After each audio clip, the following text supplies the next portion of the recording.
옆에 있는 시들과 함께 인사하겠습니다. 깨끗하게 되었으니 깨끗하게 살 수 있습니다. 한 번 더 인사합니다. 깨끗하게 되었으니 깨끗하게 살 수 있습니다.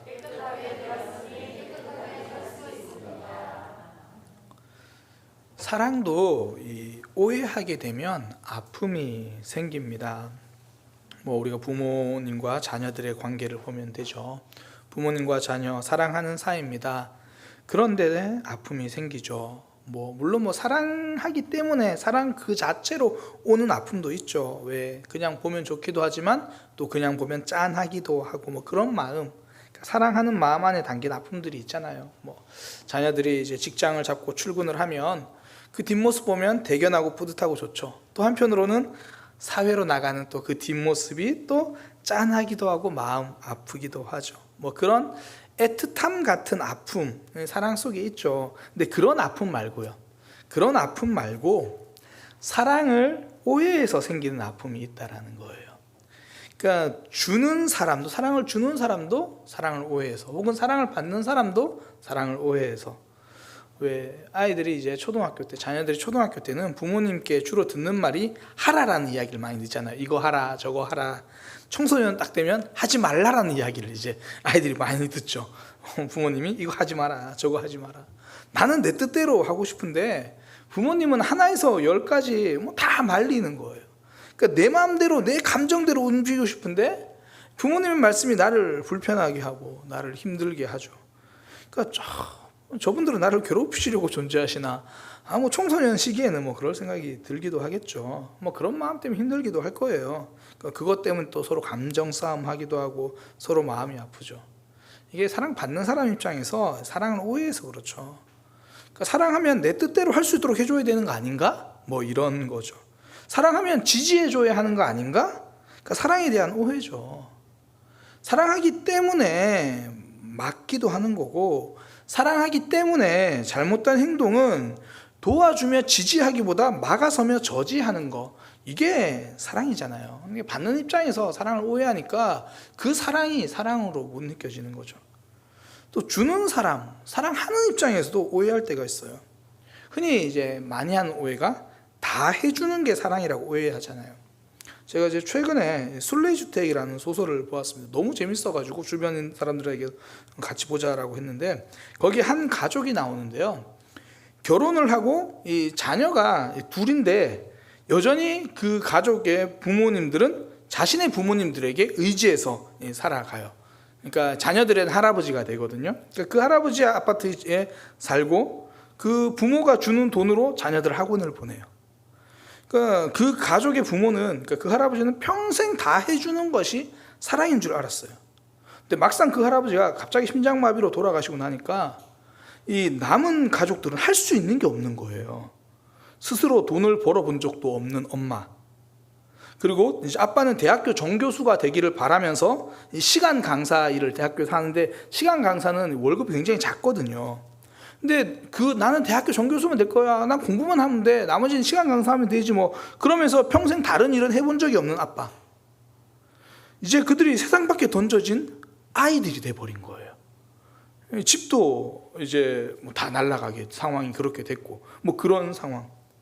그 전까지 그 할아버지 입장에서는 다 해주는 게 사랑인 줄 알았어요. 이게 오해죠. 그 오해 때문에 다 해주려는 부모는 고단한 삶의 아픔을 겪었고, 또 스스로 자립할 수 없는 가족들은 그 아픔을 겪죠. 이게 사랑을 오해해서 겪은 아픔이잖아요. 그런데 우리 하나님의 사랑은 오해가 없는 사랑입니다. 완전하신 사랑이에요. 아들 예수님까지 다 주신 사랑이시지만 분별 없이 퍼주기만 하는 사랑은 아니십니다. 하나님의 사랑으로 우리를 구원해 주시죠. 그렇다고 우리가 손 놓고 있어도 된다고 말씀하진 않으셨다는 거예요. 손발 묶어 놓고 다 해주는 사랑이 아닌 거죠. 출산할 때는 아이 힘으로 태어나는 게 아니죠. 그러나 태어난 이후에는 아이의 힘으로 할 수 있는 게 별로 없어도 그래도 아이가 모유는 먹어야죠. 몸이 아프면 울어야죠. 그래서 현명한 부모는 아이가 어릴 때는 다 해주지만 잘할수록 점점 덜 해줍니다. 못 해주어서가 아니죠. 스스로 할 수 있게 하는 것, 성장하게 하는 것이 사랑이기 때문입니다. 우리의 신앙도 동일해요. 죄의 결박을 푸는 것, 이거 우리 힘으로 안 되거든요. 그래서 하나님이 풀어주십니다. 그리고 나서는 야, 사는 것도 야, 너희는 가만히 있어, 내가 다 해줄게, 그렇게 말씀하지 않으셨다라는 거예요. 우리의 죄를 깨끗하게 해주셨고 이제는 우리를 향하여 선한 일을 하라고 말씀하십니다. 그게 14절 말씀이거든요. 그가 우리를 대신하여 자신을 주심은, 예수님이 우리에게 몸 바쳐 희생한 십자가에 지신 것은 모든 불법에서 우리를 속량하시고 우리를 깨끗하게 하사, 우리를 깨끗하게 해주셨어요. 용서해 주셨어요. 그리고 선한 일을 열심히 하는 백성이 되게 하려 하심이라. 그리스도께서는 우리를 위하여 자기 몸을 내주셨습니다. 그래서 우리는 모든 죄악에서, 우리를 모든 죄에서 건져내셨고 깨끗하게 씻어주셨습니다.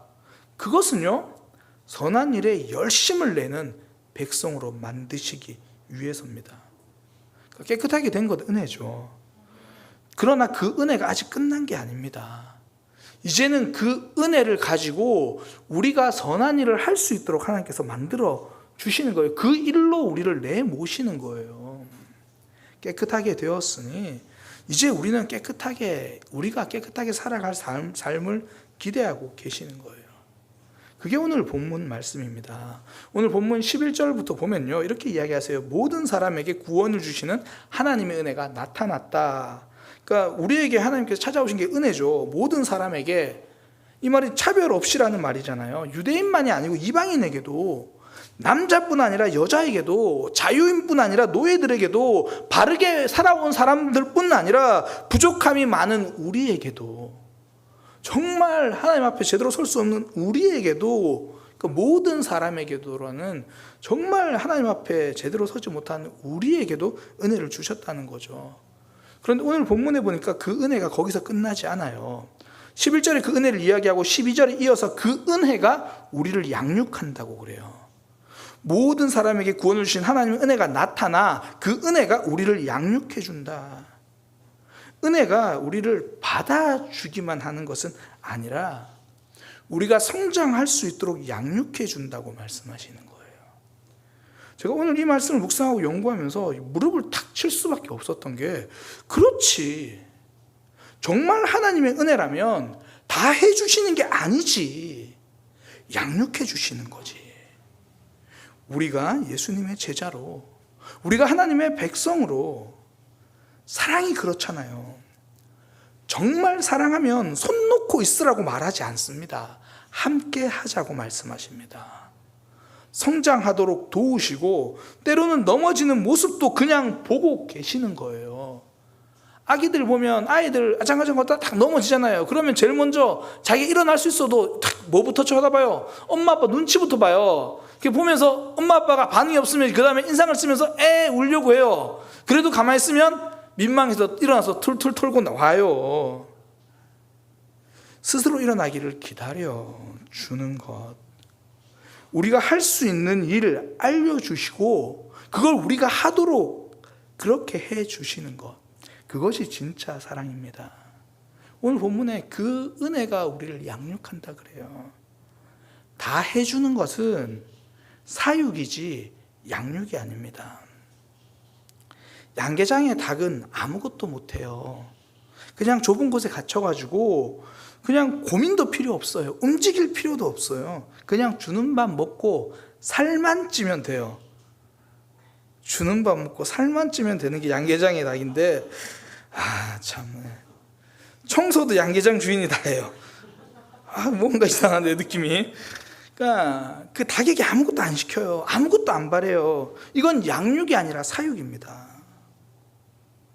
예수님이 베드로에게 다 하실 것처럼 부르셨어요. 내가 너를 사람 낚는 어부가 되게 하리라.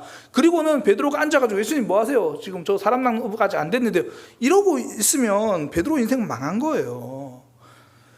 하나님은 그 예수님의 이 말씀은 베드로를 사육하겠다는 말씀이 아니죠. 베드로를 양육해 주겠다는 약속입니다. 때로는 넘어지고 심지어 부인하는 모습까지도 기다리시잖아요. 그러면서 손 놓고 보고 계십니까? 또 그건 아니죠. 깨어 있으라, 기도하라, 먼저 든 자가 나중 될 수 있다, 조심하라 알려주시고 책망하시고. 베드로를 부르신 예수님께서 그를 사육이 아니라 양육해 주시기 때문에 베드로는 사단에게 잡아먹히지 않고 교회를 든든히 세우는 지도자가 될 수 있었습니다. 신앙생활에는 크게 두 가지 오해가 있는 것 같아요. 먼저는 은혜를 잊은 신앙이에요. 내 힘으로 신앙생활하려고 하는 거죠. 내가 했다는 거죠. 혹은 내가 못했다는 거예요. 초점이 오직 납니다. 그러니까 신앙생활하면서 사람들에게 박수 받지 못하면 마음이 상하죠. 내 힘이니까. 결과를 하나님께 맡기기보다 내가 만들어내려고 해요. 내 손이 없으면 안 된다고 생각하죠. 그러니까 내 힘으로 신앙생활하는 모습, 은혜를 잊은 신앙이죠. 근데 그것도 오해지만 반대로요, 은혜에 매몰된 신앙도 오해입니다. 내가 할 수 있는 것은 없어. 원래 은혜로 구원받은 거야. 신앙생활도 은혜야. 그래서 구원은 있는데 성화가 없어요. 죄에 늘 넘어지고 사단에게 늘 잡아 먹히는 삶. 하나님의 은혜는 양육해 주시는 은혜입니다. 그 양육의 삶은 아니오를 요구하시고 때로는 아멘을 요구하시는 그런 삶이에요. 또 하나님을 기대하며 소망하는 그런 삶이죠. 12절부터 13절이 그 내용이거든요. 우리를 양육하시되, 이 주어가 위에 있는 은혜입니다. 은혜가 우리를 양육하시되 경건하지 않은 것과 이 세상의 정욕은 다 버리고, 그러니까 죄에 대해서, 경건하지 않은 것, 이 세상의 정욕 다 버리라, 죄에 대해서 하나님과 반대되는 것은 아니라고 말할 수 있는 그런 삶으로 양육되어져야 한다, 그 말이잖아요. 아니의 삶이죠. 그리고 이어서 말하는 말씀, 신중함과 의로움과 경건함으로 이 세상을 살고. 그러니까 의로운 삶, 경건한 삶, 하나님께 속한 것은 아멘하는 삶이죠. 하나님이 기뻐하신 일에는 아멘하는 삶. 하나님은 우리가 그런 모습으로 양육되어지기를, 그렇게 은혜를 주시는 거예요. 하나님이 기뻐하시지 않는 것은 단호하게 아니라고 거절하고 버릴 수 있는 아니의 삶. 하나님께서 기뻐하시는 것이라면 하나님 저 그렇게 하겠습니다, 어렵지만 순종하겠습니다, 아멘 하는 아멘의 삶. 그리고 마지막이 소망이에요. 그 다음 구절이 뭐냐면 하나님과 예수 그리스도의 영광이 나타나기를 기대하는 삶을 이야기하거든요. 그러니까 우리에게 아니의 삶을 요구하세요. 그러니까 거절하고, 죄에 대해서는 거절하고 단호하고 버릴 건 버리고, 그리고 또 아멘의 삶을 하나님께서는 기대하십니다. 우리가 하나님 원하시는 기뻐하는 삶 살아가는 거죠. 그런데 이거 우리 힘으로 결국 살아갈 수 없어요. 그러니까 마지막에는 하나님께서 완성시켜 주신다는 거예요. 마지막 때에 그 하나님을 기대하는 소망의 삶, 이걸 말씀하시는 거예요. 그러니까 이게 하나님의 은혜죠. 그러니까 너희 힘으로 못하니까 손 놓고 기다려라, 이게 아니고 내가 은혜로 붙들어 줄 테니까 삶에서, 너희들의 삶에서 죄는 아니라고 말하고 하나님께는 아멘이라고 말해라. 그런데 그렇게 살 때도 안 될 수 있다. 그래도 좌절하지 마라. 결국 하나님이 이루어 주실 거다. 하나님 예수 그리스도의 영광이 나타나기를 기대해라. 그 소망 붙들고 살아라, 이거예요. 한마디로 성도는 이런 거죠. 하나님의 백을 믿고 오늘 하루 순종하기 위해서 걸어가는 삶이요. 그러니까 아니라고 말하고 아멘이라고 고백하면서 그래도 내가 못하고 넘어지면 결국 하나님 해주세요. 성도는 그거 기대하는 거예요. 그러니까 좀 이렇게 이해하면 좋을 것 같아요. 체육대회를 하는데 우린 잘 못 뛰어요. 그렇다고 하나님이, 야, 너 달리기 잘 못하지? 야, 너 못 뛰지? 그래, 너는 후보 선수로 명단이나 올려. 혹은 야, 너 어차피 우리 청군이잖아. 어차피 우리 청군이니까 그냥 같은 팀이니까 옆에 가만히 있다가 우승 트로피나 만져봐. 그래도 너 우승팀이야. 이러지 않으신다라는 거예요. 이렇게 말씀하시는 겁니다. 나는 너와 같이 뛸 거다. 이어 달리기 주전 선수로 너 나와라. 저 같은 사람에게 그런 얘기하면 이제 난리 나죠. 하나님 사람 잘못 보셨어요. 제 몸매를 보세요. 저 못 뛰어요. 근데 하나님 괜찮다. 그냥 뛰기만 해라. 저 괜히 우리 편 다리나 걸고 뛰는 시간보다 넘어져 있는 시간이 더 많을 텐데요. 아니다. 내가 너를 훈련시켜 줄 거다. 양육시킬 거다. 또 넘어져도 된다. 그러면서 하시는 말씀, 걱정하지 마라. 마지막은 내가 달려줄 거다. 제일 마지막에는 내가 달려줄 거다. 앞에서 아무리 넘어지고 바톤 잃어버리고 주저앉아 있다가 간신히 들어오기만 하면 마지막 주자 우리 하나님, 우리 예수님이 다 역전시켜 주실 거라는 거예요. 승리는 하나님이 주십니다. 그러나 우리를 결코 구경꾼으로 주저앉아 있으라고만 말하지 않으십니다. 옆에서 박수나 잘 치고 그냥 웃음 트로피 그냥 구경하라고 말씀하지 않는 거예요. 선수로 뛰자는 겁니다. 함께 하자, 그렇게 말씀하십니다. 우리가 지난주까지 2장 1절에서 10절까지 계속 내용이 권면이었잖아요. 왜 우리에게 이거 하라 이거 하지 마라, 말씀이 진짜 많았어요. 그러면서 그런 생각 들잖아요. 하나님은 날 잘 모르시나? 나는 이거 제대로 못 사는데 당장 본이 되는 삶을 살아라, 얼마나 좌절이에요. 그런 얘기 계속 하시잖아요. 우리를 잘 모르십니까? 아시죠? 앞서 말씀드린 것처럼 잘 못하는 우리를 은혜로 구원하셨거든요. 그런 우리를 보고도 또 미워하지 말아라. 우리 마음에 미움이 가득한데 본이 되는 삶을 살아라. 그렇게 못 사는데 아름다운 삶에 복음이 담겨야 한다. 아름답기보다는 냄새 날 때가 더 많은데 왜 그렇게 말씀하십니까? 우리를 양육해 주시기 위해서예요. 미움 가득한 삶이었는데 사랑의 사람으로 양육해 주시기 위해서죠. 걱정 가득한 삶이었는데 기도 가득한 삶으로 양육해 주시기 위해서, 냄새나고 부족한 삶인데 아름다운 삶으로 세워주시기 위해서입니다. 하나님의 영광에 동참시켜 주시려고 부족한 우리를 불러주신 거예요. 그냥 가만히 앉아서 누리는 남의 승리 말고 함께 뛰고 함께 누리는 우리의 승리로 만들어 주시려는 거예요. 그러니 하나님이 우리에게 안위의 삶을 말씀하시면 힘들어도 버릴 거는 버리려고 하는 거죠. 거절을 노력하는 거예요. 하나님이 기뻐하시지 않는 것, 기뻐하지 않는다는 거 알면서도 차마 손에 놓지 못하고 있는 것, 시간 지나면 되겠지가 아니라 지금 하나님 앞에 내려놓기를 시도하는 삶, 그 안위의 삶이죠. 또 하나 아멘의 삶, 그 의로움과 경건함, 정말 나에겐 어울리지 않는 그런 단어지만 하나님께서 나를 그런 모습으로 양육해 주신다고 하셨으니까 또 그 말씀을 약속으로 붙들고 의로움을 선택하는 거죠. 경건함을 선택하는 거예요. 좀 부족한 경건함이고 많이 훼손된 의로움이지만 그래도 하나님이 기뻐하시는 일을 선택하는 거죠. 굳이 좀 더 편안한 표현으로 말씀드리면 한마디로 연습하는 거예요.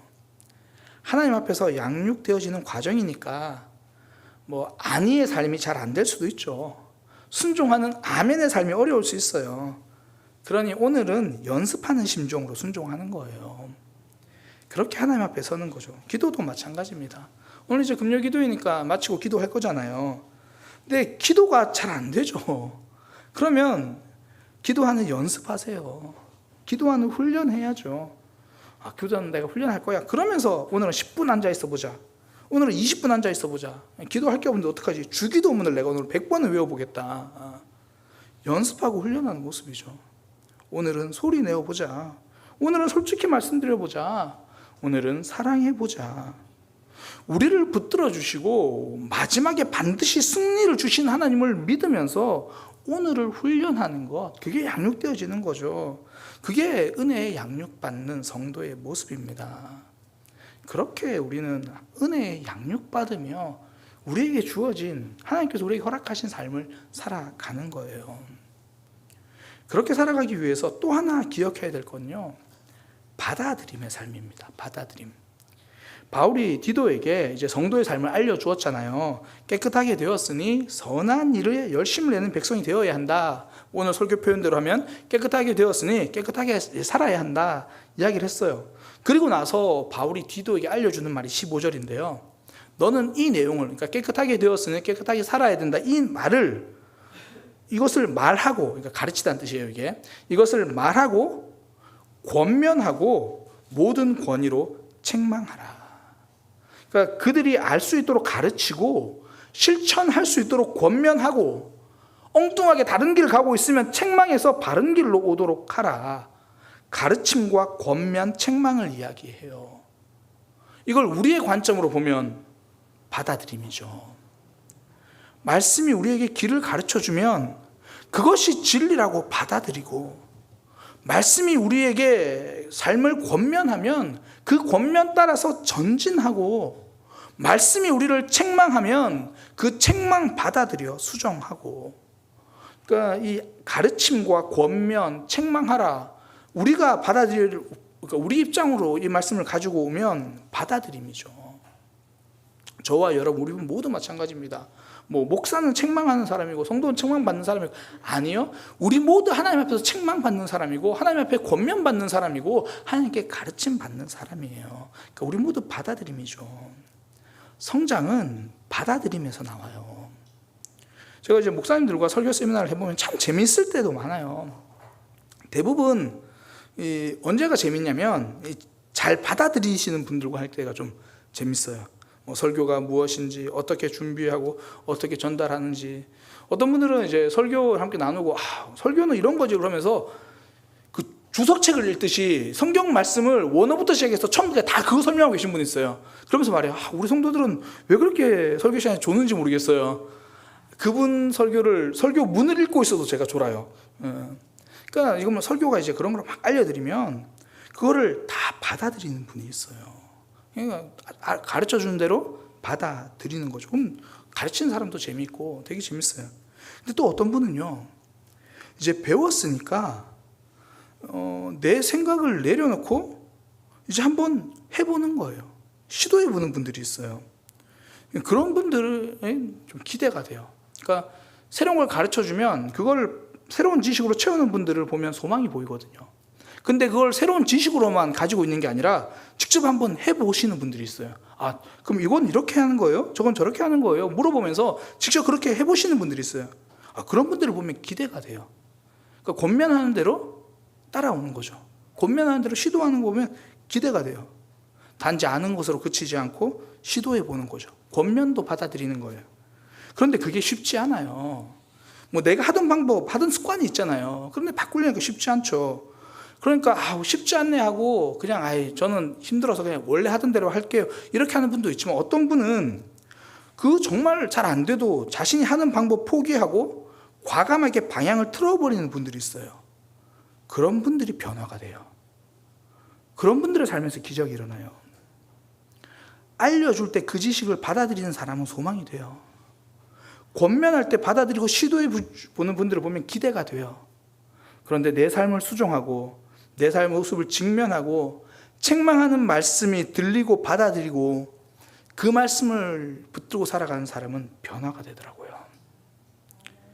가르치고 권면하고 책망하라. 말씀이 우리에게 그렇게 다가온다는 거죠. 어떨 때는 성경을 읽으면서 혹은 묵상하면서, 어떨 때는 말씀을 들으면서, 또 어떨 때는 구역 모임에서 지체들과 나눔을 하면서 내가 모르던 걸 알게 될 때가 있잖아요. 생각지도 못했던 것을 알게 될 때가 있죠. 그때 보면 구역 모임에 꼭 감탄하시는 분들이 있어요. 와, 진짜 그렇네요. 제가 몰랐는데. 그런 분들을 보면 소망이 보이죠. 지식을 받아들이는 거잖아요. 어떤 분들은 금요기도회를 권면했더니 참석하시는 분들이 있어요. 권면을 받아들이는 모습. 이제 기대가 되잖아요. 근데 무엇보다 멋진 사람은요, 나를 수정하는 사람이에요. 책망을 받아들이는 사람. 나담 선지자의 책망을 받아들인 다윗이 그랬고, 네가 하고 있는 일은 하나님을 위한 것이 아니야, 오히려 예수님을 박해하는 거야, 그 말씀을 받아들인 바울이 그랬죠. 받아들일 때 소망이 있고, 받아들일 때 기대가 되고, 책망까지 받아들일 때 기적이 일어나는 거예요. 하나님은 우리를 은혜로 구원해 주셨습니다. 우리 힘으로 죄의 사슬을 끊을 수 없어서 우리는 은혜로 구원받은 사람이에요. 그런데 하나님 은혜는 거기서 끝나지 않습니다. 그 은혜로 우리를 양육해 주시는 거예요. 깨끗하게 된 성도, 깨끗하게 살 수 있도록 양육하시는 거예요. 거절할 건 거절하자, 아멘할 건 아멘하자. 그래도 우리 힘으로 할 수 없을 때 하나님을 기대하면서 가자. 그렇게 말씀하시는 거죠. 그 말씀을 받아들이는 삶, 나를 수정하고 말씀 따라가는 삶, 그런 놀라운 기적의 삶이 되기를 축복합니다. 우리를 깨끗하게 하셨으니 이제는 우리가 하나님 붙들고 깨끗하게 살기 위해서 한 걸음 한 걸음 걸어가야 할 것입니다. 기도하겠습니다. 하나님, 우리를 은혜로 구원해 주셨습니다. 그러나 그 은혜가 구원으로 끝나지 않았습니다.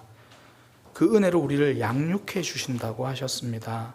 버려야 할 것은 버릴 수 있도록, 붙들어야 할 것은 붙들 수 있도록, 무엇보다 하나님을 기대할 수 있도록, 그런 삶으로 우리를 양육하실 때에 그 양육의 과정이 책망이면 책망을 받아들이고, 권면이면 권면을 받아들이고, 가르침이면 가르침을 받아들여서 하나님이 기뻐하시는 삶, 하나님이 기뻐하시는 성도 되게 하여 주옵소서. 예수님의 이름으로 기도드립니다. 아멘.